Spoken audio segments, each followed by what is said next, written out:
Le Krav Maga au sein de l'armée israélienne. Comment le Krav Maga est enseigné dans l'armée? On va un petit peu démystifier tout ce système d'enseignement, de fonctionnement et parler du Krav Maga à son origine, l'armée israélienne. C'est ce que je vais te montrer dans cette vidéo.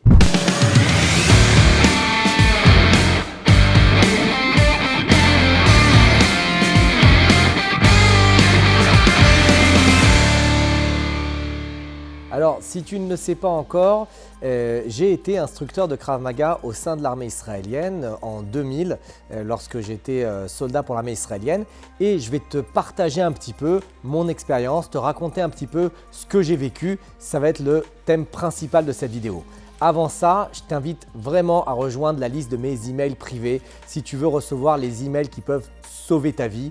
Ce sont des emails que j'envoie chaque semaine et qui permettent à plus de 7000 personnes de pouvoir apprendre à se défendre, développer leur confiance en eux et leur mental. Donc ce sont des emails assez courts mais qui reprennent à chaque fois des techniques, des tactiques, des stratégies qui vont vraiment te permettre d'aller encore plus loin dans ta compréhension du Krav Maga. Si tu veux rejoindre mes emails privés, tu auras le lien sous la vidéo. Alors le Krav Maga au sein de l'armée israélienne. Donc encore une fois, ce que je vais te partager, c'est mon vécu, c'est ce que j'ai vu dans ma vie, c'est ce à quoi j'ai été confronté dans ma vie. Aujourd'hui, à l'heure où je tourne la vidéo, ça fait presque 20 ans que je ne suis plus à l'armée, mais les choses n'ont pas fondamentalement changé. Okay?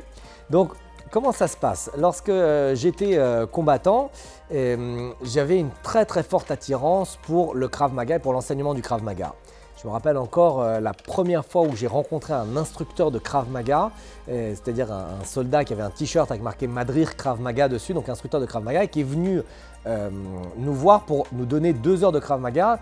J'étais complètement choqué puisqu'à cette époque, en 2000, je ne savais pas qu'il y avait des cursus de formation, je ne savais pas qu'on pouvait devenir instructeur de Krav Maga.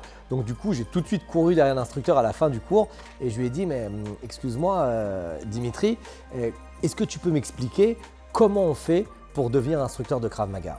Il m'a dit « regarde, c'est pas facile, c'est tout un stage qui dure 4 semaines, il faut que tu sois bon en sport de combat, il faut que tu sois accepté au stage. » Et à partir du moment où j'ai su qu'il y avait cette formation, qu'elle existait, parce qu'avant ça je ne savais pas, j'ai commencé à saouler, mais littéralement saouler mon commandant pour lui dire « je veux devenir instructeur de Krav Maga, je veux devenir instructeur de Krav Maga, je fais des arts martiaux depuis plus de 10 ans, c'est mon truc, c'est ma vie, c'est ma passion. » Alors qu'en réalité, je ne savais pas du tout ce sur quoi j'allais tomber.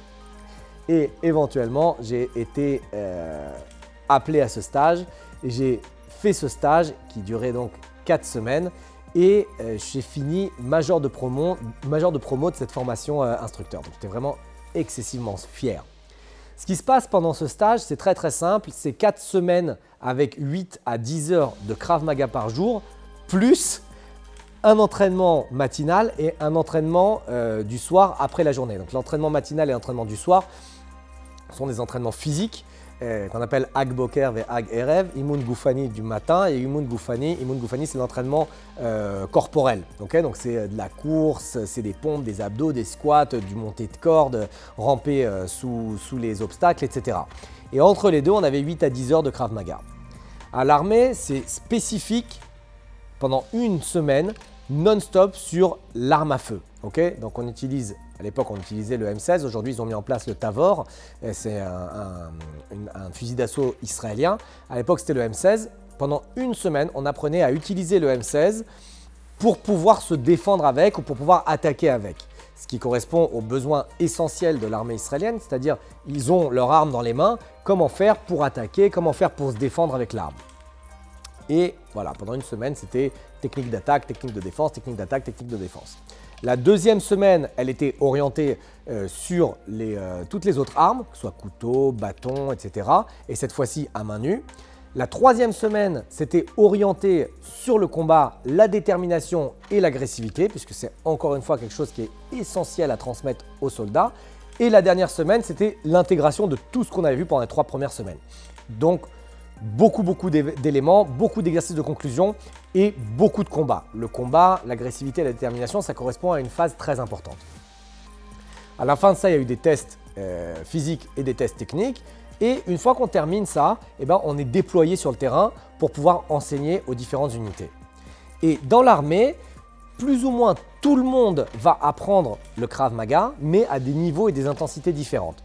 C'est-à-dire que quand on est instructeur de Krav Maga pour les gens qui sont dans les bureaux, eh ben, les gens des bureaux vont faire un cours de Krav Maga de 2 heures dans l'année ou 2 cours de Krav Maga, c'est-à-dire un tous les 6 mois pour un peu rafraîchir les connaissances.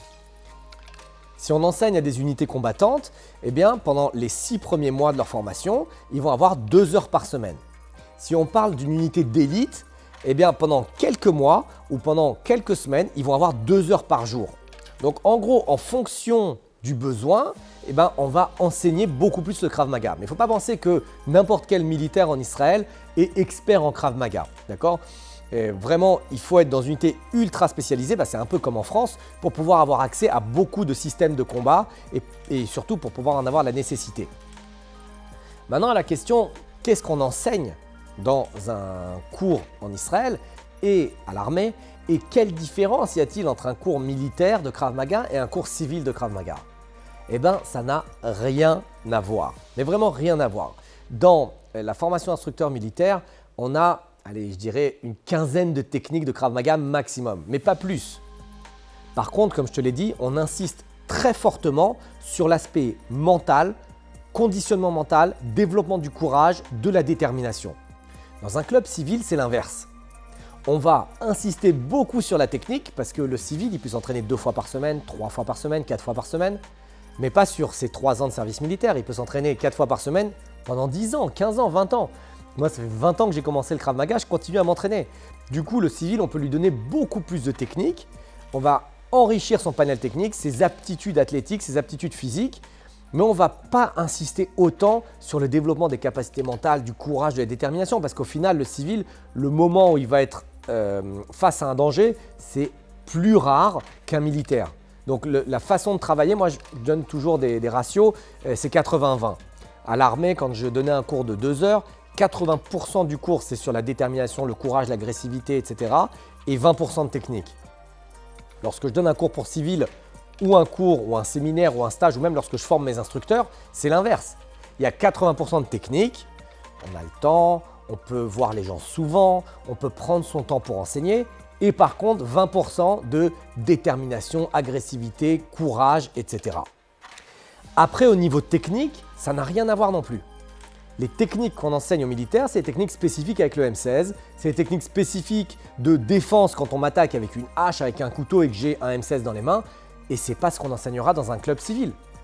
Le civil, il ne va pas être avec un M16 dans les mains, il ne va pas avoir à se défendre contre une attaque avec une hache alors que moi j'ai un M16. Donc, on va lui donner des besoins de civil. C'est quoi les besoins d'un civil? C'est comment je réagis quand on saisit mon t-shirt, comment je réagis quand on vient mal me parler alors qu'il y a eu quelqu'un qui m'a fait une queue de poisson en voiture. Et on est vraiment dans les besoins spécifiques du civil. Voilà, c'est tout pour cette vidéo. J'espère que ça t'a apporté des connaissances spécifiques sur comment le Krav Maga est abordé en Israël. Si tu as n'importe quelle question, eh bien, n'hésite pas à la poser dans la zone de commentaires située sous la vidéo. N'hésite pas à partager, liker la vidéo et je te retrouve très prochainement pour une autre vidéo.